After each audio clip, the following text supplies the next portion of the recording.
or Oulanyah in Parliament for whatever he did for legislation in this country?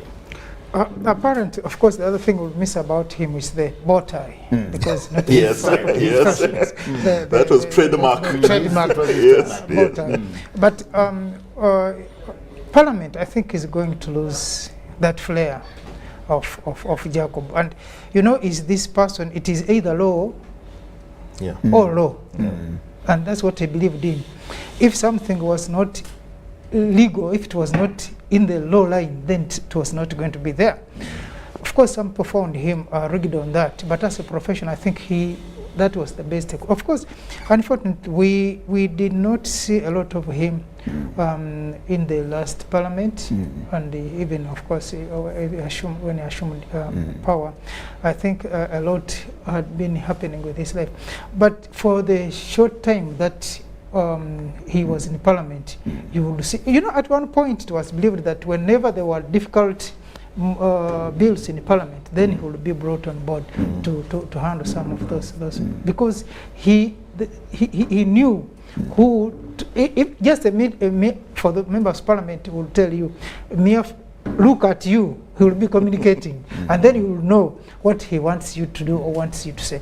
So I think we'll miss a lot of that, but also that that feeling of passion for the job, for the law, but also the what he said, that the empathy for others, that at the end of it, no one is laughing, but all of us are smiling if we are to smile. Or if we are all affected, then we are definitely all affected without one having a winner in any particular situation. That there was that try to balance the situation, be it in the sports that where he was involved as a biker, be it in the normal life that he was involved in, the social life. And you know, he's one person you could see from his videos dancing with this particular dance, joining this group. We don't see many politicians in this country doing that, and if they do it, some of them are doing it for purposes of trying to feel with the people, but I think, like he put it, he was doing it from the deep of him, and to me that was something very important as a politician and as a leader. Mr. Thembi, away from now the fun, the biking, the high school, the university, etc., now to Oulanyah in chambers, Oulanyah's speaker in chambers, are there any moments that you go to him and possibly put him down or talk to him or argued over issues and said, this particular bill, that particular law, this particular act, are there those moments that you would get to each other because you study the same things, you practice the same things, and you've been there, that you could pull ropes here and there, disagree, and possibly maybe agree somewhere? The thing is, the role of a speaker is very much a referee. So he's not somebody whose views you'd get to know. But I always had an opportunity of expressing to him and saying, look, from a layman's point, as far as your lawmaking processes are concerned, these are things which I feel. But Jacob also practiced law for a number of years. And you know, we always talk of a soldier's soldier.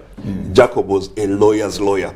He's a kind of lawyer that we want the young lawyers to look up to. Was a soldier. Yes, I happen, he's a lawyer's lawyer. I happen to be the chairman of the disciplinary committee of the law council.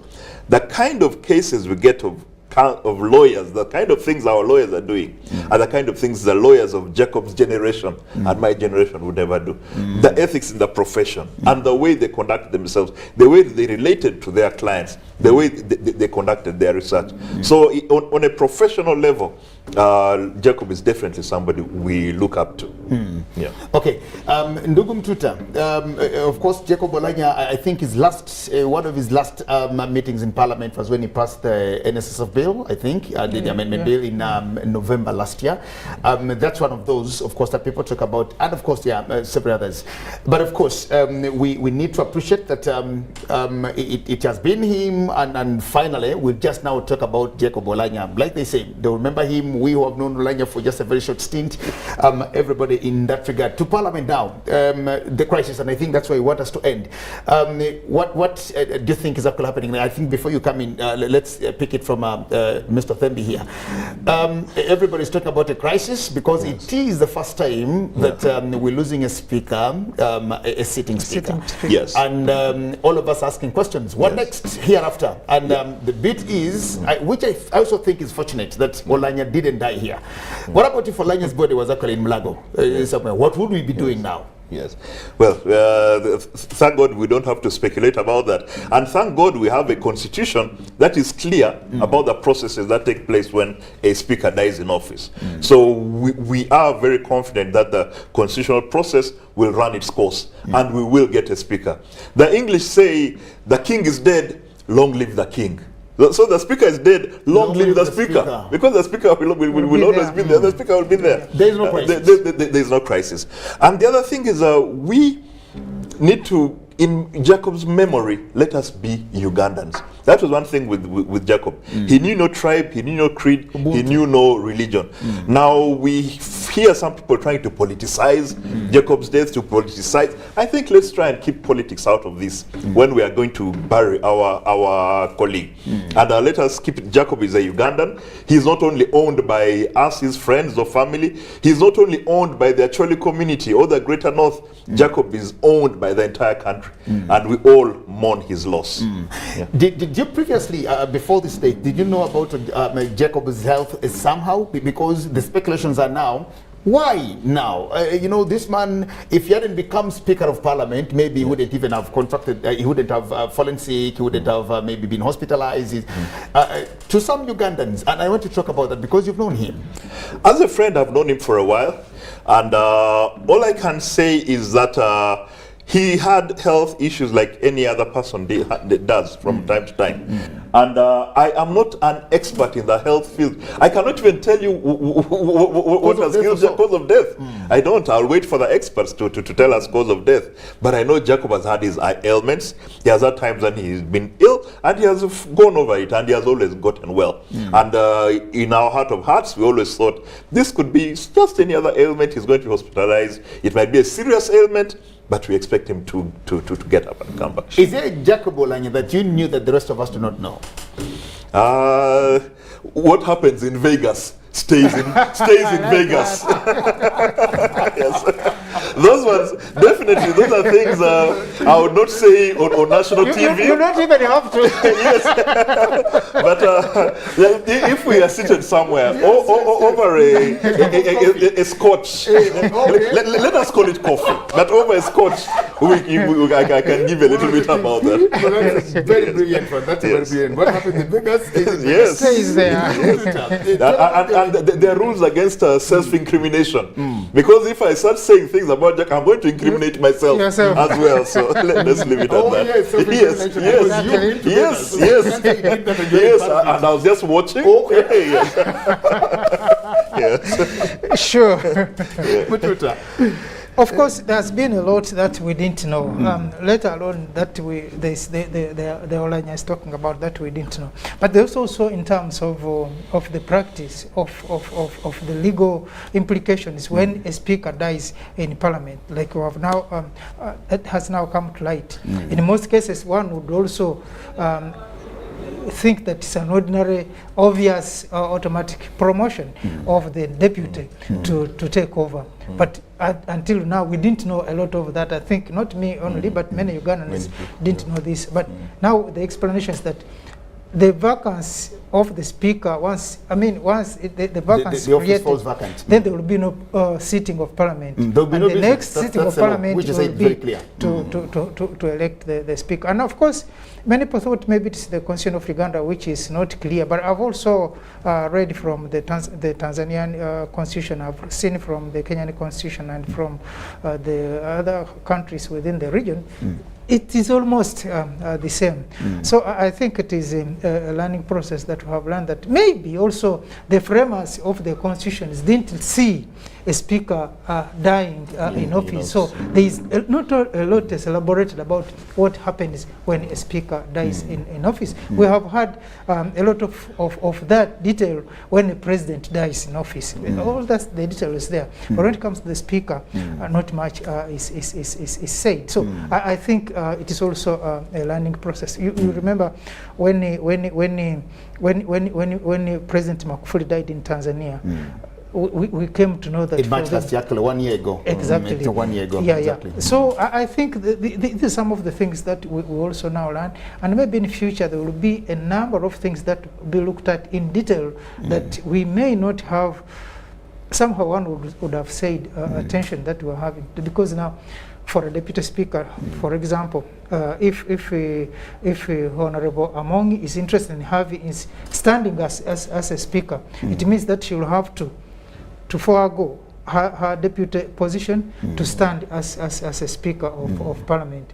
Or if she's not interested, then she will have to sit and see someone who comes on as speaker of parliament. Okay, Mr. Themi, our time is running out, and we just left with about 5 minutes. Yes. How would we remember Jacob Oulanyah in your own way? How would we remember him, and how would we now celebrate that life of significance that Oulanyah has lived? Yeah, in the last few minutes, I would say Jacob lived life to the fullest. And it's often said it's not the number of years in your life that matters, but the amount of life in your years. So he had few years in his life, but he had a lot of life in those few years. The Bible on that says this man called Adam lived for, I think, 190 years or so. Yes. 930 years. Yes. 930 years. And Jesus lived only 33 years. But the impact is you don't even find a place called Adam. Exactly. You don't find any place called Adam. His short life was very impactful.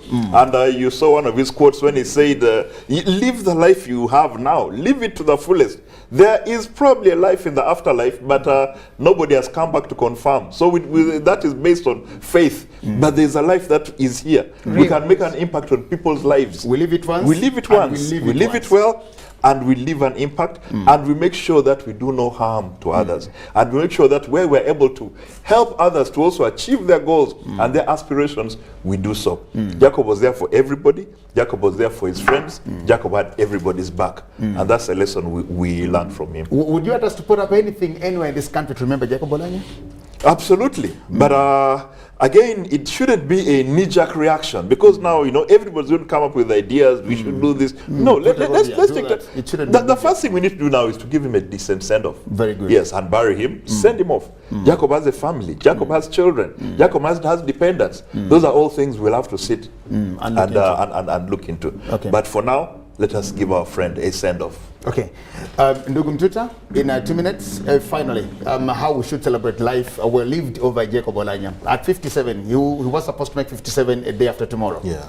For me, I have this belief that if someone is dead, of course there's a lot. In Africa, apparently, there's a lot that comes with the death of a person.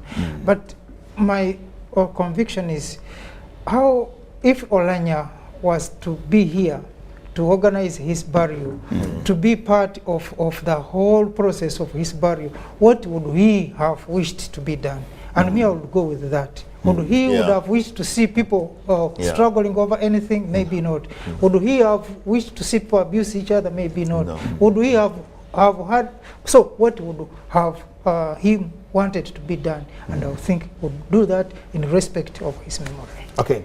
Well, thank you so much, Ndugu James Mututa, for joining me here and for being here. And of course, we want to thank you so much, member of the Pentagon, which is no longer Pentagon. It's now a square. It's now a square. Mr. Frank Nigel Othembi, from, of course, the LDC, but he didn't come as LDC, but he came as a member of the Pentagon, which is now a square. And we commiserate with you, accept our condolences. We know we all lost our lives. Oulanyah, but we know there are people out there who actually lost Oulanyah more than the rest of us. Exactly. Who knew Oulanyah, who were with Oulanyah. 35 years is such a very long time to talk about a friend, and of course, to lose a friend at that stature of Jacob Oulanyah. We thank you so much, and of course, we'll continue mourning Jacob Oulanyah, and let's not speculate anything. Let's wait and listen to authority. They will tell us at the program, we will know. And of course, let's trust our leaders to, of course, let us know what needs to happen now. Because of social media, anybody can now wake up to tell you anything. They can actually even tell you the body is already at the airport. Yes. You can actually move out here and say, Oulanyah's body is already at the airport in Entebbe. So let's trust authority, and of course, the committee that the president put in place, that is being headed by the Minister of the Presidency, will let us know what happens next. My name is Jagged Asemakola Ziksoka, who stop this year for. Now, wishing you all the best, a good evening, and shalom. Thank you very much. Thank you.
business environment in Uganda comprises of both the formal and informal sector.